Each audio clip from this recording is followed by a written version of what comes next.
I'm joined now by reporter Justin Glawe, who has been a leading voice on Republicans' efforts to undermine the election and also lay the groundwork for them to claim a stolen election heading into November. Justin, you've just written a pretty bombshell piece for the Rolling Stone here, where you discuss Republicans' efforts to purge more than 1 million voters from the rolls in battleground states just weeks before the election. Can you flesh out what you explained here? Sure. Yeah. So I looked at about 50 lawsuits that Republicans and right-wing groups have filed in several important states, but also in other states like Texas. And what I found was, they have all these people that are true believers in election denialism who have been filing these voter challenges all across the country, saying that, oh, there's all these ineligible voters who are registered in so many states, and by adding up the numbers in each of these lawsuits, what I came to was a number that was about 1.4 million people that in combined in all of these lawsuits they say are ineligible voters. And, obviously what we know from these voter challenges is oftentimes they use really questionable means to determine that these folks, in their opinion, are ineligible, when in fact what we know is that states are constantly doing voter roll maintenance and making sure that ineligible voters aren't on the roll. So the odds that there's actually this many people that are actually ineligible voters is probably pretty slim. And can you talk about the implications for pointing to undocumented immigrants as a pretext to then attack our elections?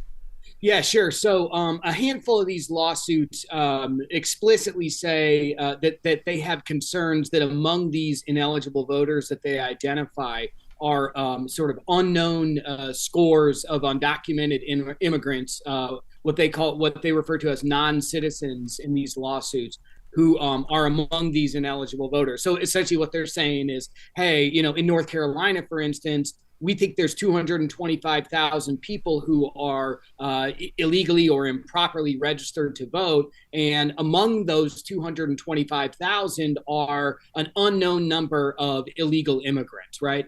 And they don't come right out and say this. But clearly, we hear from Donald Trump himself and Speaker Mike Johnson and other leading voices in the Republican Party that they believe that Democrats are importing voters, that they're bringing in immigrants to vote for Kamala Harris, and what we know is that non-citizen voting is like an exceedingly rare thing that never happened. So really what these lawsuits tell me and tell Democrats and other folks is that this is essentially like setting the table for a narrative to come that, oh, immigrants stole the election from Trump if he's going to lose.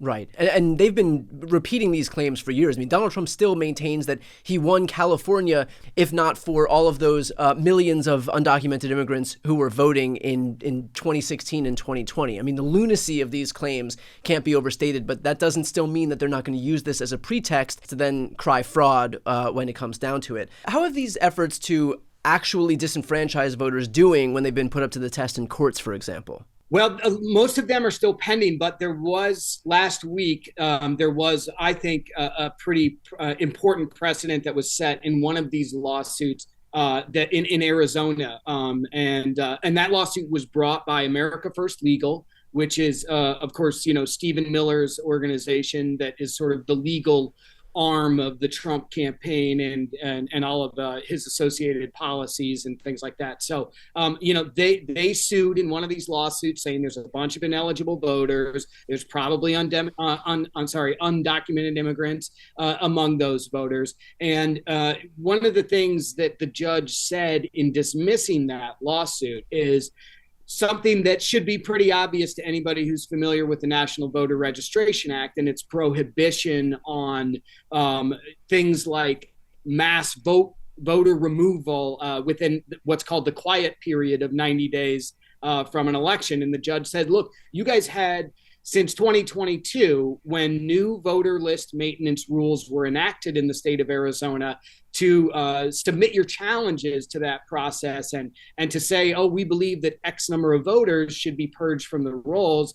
You guys haven't done that in the last 2 years. voters. Instead, you waited until this quiet period of the National Voter Registration Act had started to make these claims. So what gives here? And then in addition to that, the judge noted also that in one of their responses that America First was supposed to provide in sort of the back and forth of this lawsuit, they waited 41 days to file that. And so, the argument was, if this is so important, if there's so many ineligible voters on these rolls, why did you wait to file until right before the election? And why aren't you responding in this lawsuit immediately? Why are you waiting 41 days? Well, Justin, doesn't that put on full display why they're doing it? It's not because they actually see valid issues with the rolls. They're just trying to get it as close to the election as possible because it helps them perpetuate their narrative that something is amiss, that some nefarious activity is happening. And so the closer they can get it to the election, even though it doesn't actually work because they're in this quiet period and they're not allowed to change the voter rolls in this quiet period.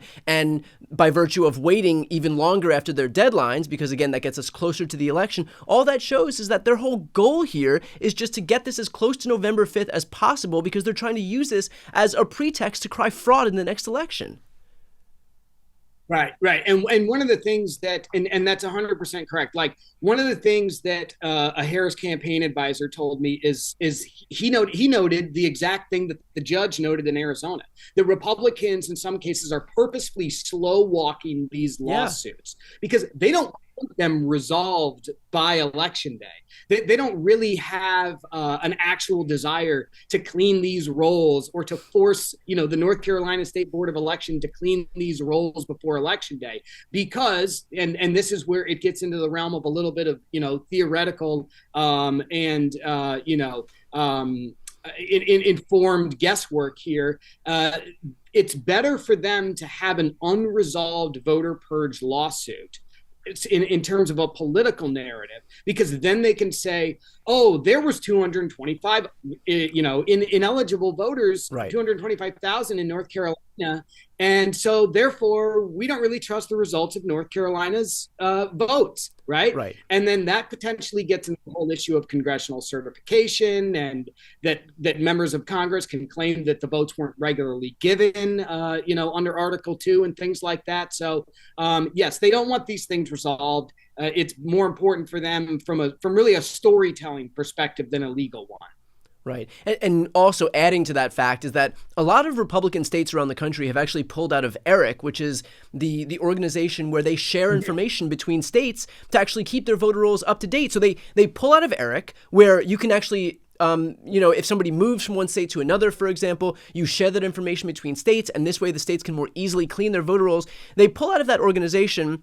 And then they cry foul when all of a sudden voter rolls aren't completely accurate, and yet they're the ones undermining the very entity that's responsible for helping them do exactly that, keeping their voter rolls accurate.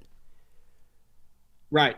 Yeah, that's of course one of the ironies of this. It's like they are claiming that the election is rigged, and yet in a lot of ways, like they're the ones who have done the rigging. The other example of that sort of phenomenon that I can think of is in Pennsylvania, where Republicans in the state house there, they basically blocked a law that would allow county election officials to count mail-in ballots before election day.